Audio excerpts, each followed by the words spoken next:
Patriots are visiting the Rocky Mountains yet again for the third time in the last 2 seasons as they travel to play the Broncos on Sunday, and it's cold here at Gillette Stadium as the Patriots prepare for a cold day out at Mile High on Sunday, and I think that's the first thing they really have to take advantage of, handling those elements. That was stressed by Bill Belichick and the coaching staff on Thursday as the Patriots put on the pads for an extremely disgustingly cold practice. It was so cold that Matt Patricia was wearing pants. That never happens. It's all about mental toughness. So that's the first thing you got to do in order to take care of business out there because, you know, the Broncos and the Patriots are both used to these conditions. You just have to go out there. We're not. No, I'm not. I have no shame whatsoever. But I'm also not going to be playing in a football game on Sunday. The Patriots, they are. Yes, and, you know, between the cold, the altitude, you know, which tends to get to visiting teams in the second half. You know, the Patriots in that regular season game that they played had a lead and saw it disappear in the fourth quarter. So, you know, they have to get used to everything, whether it's the elements, the altitude. Denver is a tough place to play, let's face it. This is going to be a different type of test for Brady and the passing offense as they face a really good Broncos secondary with 3 good cornerbacks, 2 good safeties. They present a different challenge than what the Ravens presented last week. As you said, Brady's 2-7 in Denver. This is going to be a really good group of matchups between that defensive backfield in Denver and the Patriots wide receivers who carry the offense now that Rob Gronkowski's down. I think one of the important things to note last year, particularly in the AFC Championship game, the offensive line broke down. Mm-hmm. They got to Brady. Von Miller got to Brady. DeMarcus Ware got to Brady. Dante Scarnecchia is back. They had communication issues up front. We'll see if Scarnecchia's presence helps correct that.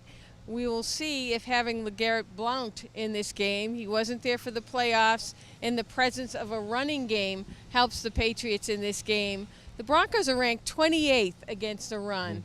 And perhaps if the Patriots are able to establish a run game at all, that might be able to open up some passing lanes for Brady. Yeah, Blount wasn't supposed to be able to run against the Ravens, so you would think that he'll have a pretty good day against the Broncos' defensive front, which is still good at getting after the quarterback, but again, they can't find a way to stop the run all that much. You mentioned the offensive line. Dante Scarnecchia has returned. Dave DeGuglielmo is out. Sebastian Vollmer is hurt. Left tackle Nate Solder is back in his spot.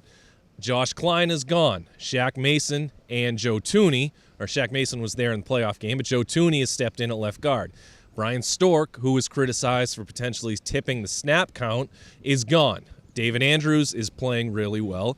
And then Marcus Cannon is quite literally a shell of himself. Having a career year, basically. Yeah, exactly. Has played fantastic football at right tackle. So the Patriots' offensive line is in a whole lot better shape.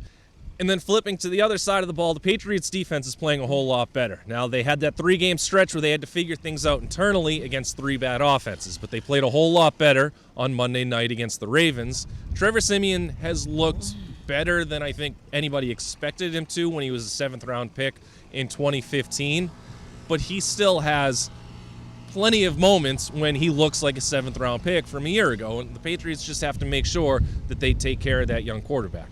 I think the important thing we saw against the Ravens, I think the Patriots right now, they've gotten to a place where they're all comfortable playing with each other. The communication level between the front and back levels is really good right now. The linebackers and the safeties and the cornerbacks, they all seem to be on the same page. So when they change things up or move around or, you know, change things up, they know what they're doing, and they can confuse the quarterback a little bit because, again, they're all on the same page doing the same kind of thing.